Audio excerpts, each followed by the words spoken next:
हर लेते जग का क्रंदन, सरस्वती के भर दे पुत्र गुरु, तुमको है सत्य सत्य वंदन। सरस्वती के भर दे पुत्र गुरु, तुमको है सत्य सत्य वंदन। बोलो 1000 से महावीर भगवान की। आचार्य परमेश्वरी मुखपाटी रचित विद्यासागर जी महाराज की। आचार्य परमेश्वरी श्री समय सागर जी महाराज की। आरिका रत्न से पुण्यमती माता जी की।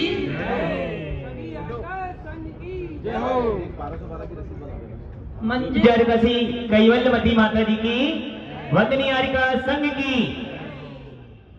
मंजिल भले ही कितनी दूर हो, हमें तो चलना है। कितनी आंधी तूफान आए, पर हमें तो अर्बुज दीप जलना है। हम सभी सरिताओं का बस एक ही लक्ष्य गुरुवर, उत्तम संयम पालकर विद्यासागर में मिलना है, विद्यासागर में मिलना है। आज सब लोग यहाँ पर कुछ सुनने के लिए आए हैं और देखने के लिए आए हैं, लेकिन हमें ये लग रहा है कि आज क्या बोलें, क्योंकि हर साल गुरुदेव रहते थे, वो हमेशा प्रातःकाल याद करते थे और आशीर्वाद ध्वजा देते थे। आज उनका बहुत अभाव खल रहा है, क्योंकि गुरुदेव हमेशा शिष्यों के लिए बहुत अनुग्रह करते, क्योंकि शिष्य के शिष्यत्व को बदलने वाली हार्दिक विधि आचार्य शास्त्र में कही गई है, क्योंकि हृदय भूमि में प्रवेश किए बिना उसका परिचय भी संभव नहीं है। जब आहार जी में 1985 में आचार्य के पास गए, उन्होंने मुझे 2 साल के लिए ब्रह्मचर्य का व्रत दिया, लेकिन मैंने कहा आचार्य जी मुझे तो आजीवन चाहिए। उन्होंने कहा, क्योंकि सभी दीदियाँ थी, तो उन्होंने कहा आचार्य अभी तो खाली बैठिए, दिवाली का दिन था। और जैसे सब दीदी आई, बोली अभी तो छोटी बहन लेके गई थी व्रत, जो कि यहाँ पर माता जी के संग में है, आरिका सुब्रमती जी। पहले उनने व्रत लिया, तो कहा देखो सब दीदी बोले लगे, तपुमती जी, गणपति माता जी, इस समय ब्रह्मचारिणी थी, माता जी थी, बोली अभी छोटी बहन लेके आई गई थी व्रत, अब बड़ी बहन व्रत लेने आई है। तो आचार्य जी देखा, हमने कहा जैसे हमें तो आजीवन चाहिए, उनने कहा भी 2 साल का ले लीजिए। तो आचार्य जी ने मुझे 2 साल का दिया। उसके बाद फिर चातुर्मास मढ़िया जी हुआ आचार्य जी का, तो वहाँ पर मुझे आचार्य जी की ने पुरानी पिछी थी महाराज जी की, तो वहाँ पर कुछ महाराज जी बोलने लगे कि अभी तो आचार्य जी ने तुम्हारे लिए पुरानी पिछी दी है, आगे तुम्हें स्त्री विशुद्धि बढ़ाना कि आचार्य जी तुम्हें नई पिछी दे। इस प्रकार से उन्होंने मुझे ऐसा आशीर्वाद दिया महाराजों ने। और इसके बाद फिर आचार्य जी का प्रदान किया। पिछी लेने के पुरानी पिछी लेने के बाद आचार्य जी के प्रदान हुआ और पहली प्रतिमा ली।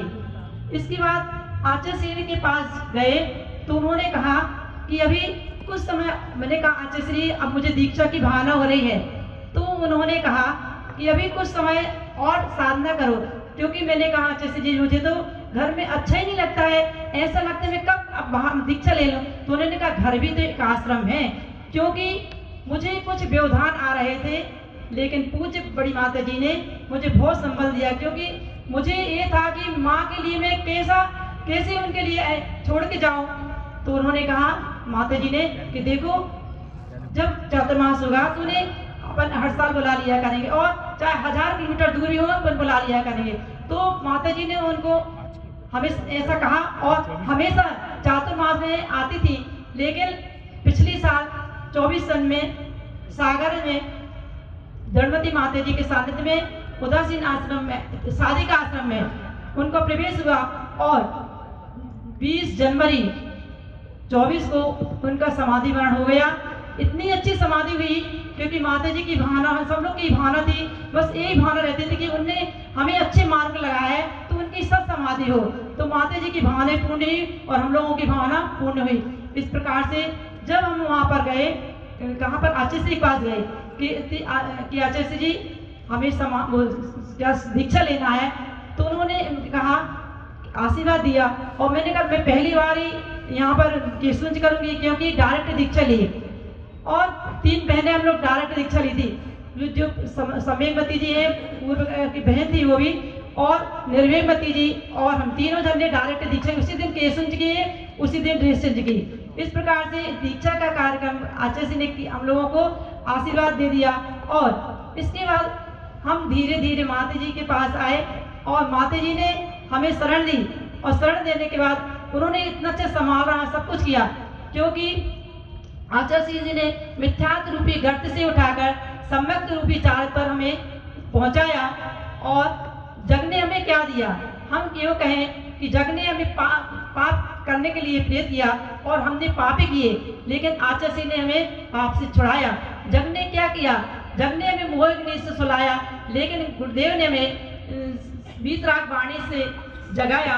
और दुनिया ने हमें क्या दिया, रोगी और भोगी बनाया, लेकिन गुरुदेव ने हमें योगी बना दिया। उन्होंने हमें बहुत कुछ दिया, हम उनका उपकार कैसे भूल सकते हैं, क्योंकि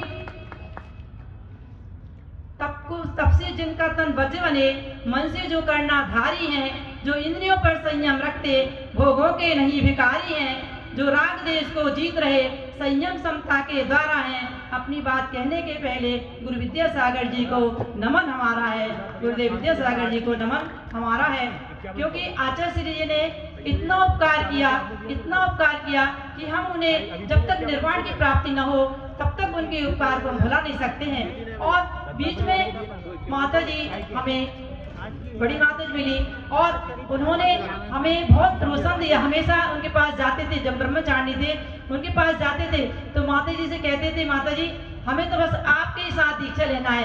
आप, क्योंकि हमने एक बार बिहार किया तो माता जी बहुत अच्छे माने धीरे से चलती थी, तो मैंने कहा मैं इनके साथ व्यवहार कर लूंगी। तो लखनऊ से जबलपुर तक माता के साथ पूरा व्यवहार करके आए, तो मुझे बहुत अच्छा लगा कि माता जी मुझे बहुत अच्छे से माने व्यवहार करा सकती हैं और अपने चरणों में मुझे रख सकती हैं। और उन्हें वास्तव में जो दीक्षा से लेकर अभी तक माता जी ने जो बात चल दी, उन्हीं के माध्यम से हम आगे बढ़ते जा रहे हैं। और मुझे ये भी आशा है कि मैं आगे उन्हीं के माध्यम से बढ़ूं, क्योंकि मेरी जीवन की अंतिम यात्रा उन्हीं के चरणों में होगी। ये मेरा आज नहीं, मैं शुरू से माता के चरणों में भावना भा रही हूँ कि मैंने जैसे आपने मुझे दीक्षा के भाव जगाए, वैसे मेरी अंतिम समाधि आपके चरणों में भी होए। इस प्रकार से मैंने अपने जीवन में गुरुदेव को पाकर के कृतज्ञ हुआ, क्योंकि गुरुदेव ऐसे महान तीर्थंकर जैसे हैं कि जो प्रति समय अपने शिष्यों को और हम सब जितने समाज में जो भी हैं, जो भी अच्छे अच्छे कार्य हैं उन्होंने करवाए और अच्छे अच्छे कार्य करके उन्हें अपने आप को इतना संभाला कि बस उनके लिए एक ही भाव शेष रहा है। अब वो स्वर्ग से आके मनुष्य पर प्राप्त करके मुनि पद को धारण करके और मोक्ष जाने वाले हैं। इस प्रकार से हम भी उनके साथ जैसे उनने अपना मार्ग प्राप्त करके आगे बढ़े, उनने जो हमें लिए प्रकाश दिया है। आचार्य श्री समाज सागर जी कहते हैं कि गुरुदेव ने जो प्रकाश दिया है बस हमें उन्हीं के अनुसार चलना, हमें कुछ भी नहीं करना है। उनने प्रकाश दिया है और उनने आचरण करके दिखाया है, वही हमें करना। एक बार क्या हुआ कि महाराज जी आचार्य श्री के पास गए घी लगाने के लिए, तो क्या कहते हैं, आचार्य श्री आप घी लगवा लिए सिर में, ये घी बहुत अच्छा है, स्वर्णमय है, गाय का है, स्वर्णमय गाय का है और स्वर्ण से युक्त है, बहुत ताजा है, लाखों में एक है। तो पहले महाराज जी लोग जब प्रवचन किए थे उन्होंने 3 कम 9 करोड़ मुनिराज की जय बोली थी। तो आचार्य जी कहते हैं मेरा सिर तो करोड़ों में है, तुम तो लाखों का घी कह रहे हैं, मेरा सिर तो करोड़ों में है। बोले कैसे? बोले तुमने अभी क्या बोली थी, 3 कम 9 करोड़ मुनिराजों की जय, तो मेरा सिर कैसे है, लाखों में नहीं, मेरा सिर करोड़ों में है। इस प्रकार से आचार्य जी अपने शिष्यों से मनोरंजन करके अध्यात्म की भाषा बता करके उनको आगे बढ़ने की प्रेरणा देते हैं कि देखो कैसे हमें अपने जीवन में कैसे अपने जीवन को उन्नत और पावन बनाएं।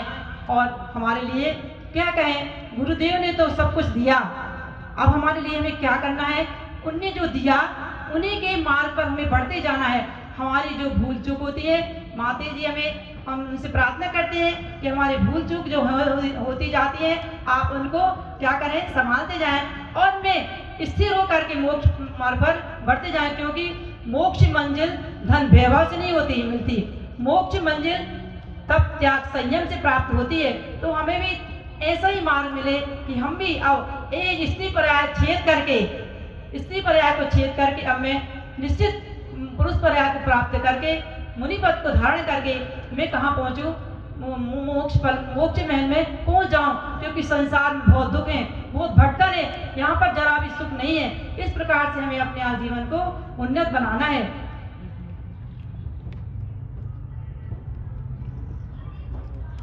माता जी लिखी, माँ तुम्हारी आंखों में हमने जो देखा तेज, जिसने चांद और सूरज को कर दिया निस्तेज, तेरी वाणी एक नया जीवन दे देती है, मानो में हमसे सारे दुख को हर लेती है। मैं तो माँ अज्ञानी, मुझको ना कुछ ज्ञान, जो तुम्हारी महिमा का मैं थोड़ा कर सकूं बखान।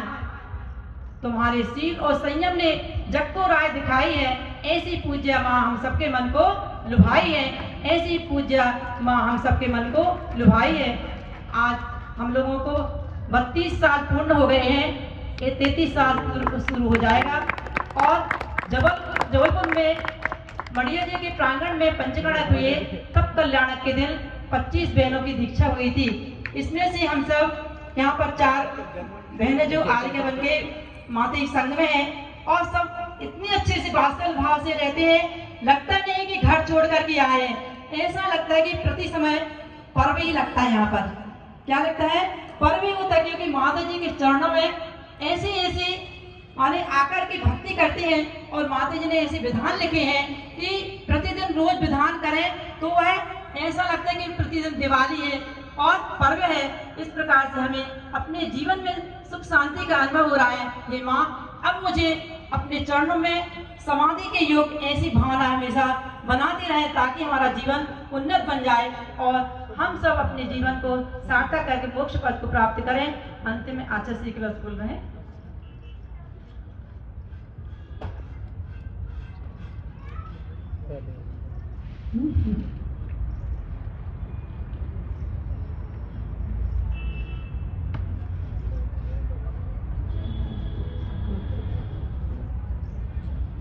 आचार्य श्री विद्यासागर जी महामंडराज की जय हो। पूर्णवती माता जी की जय हो।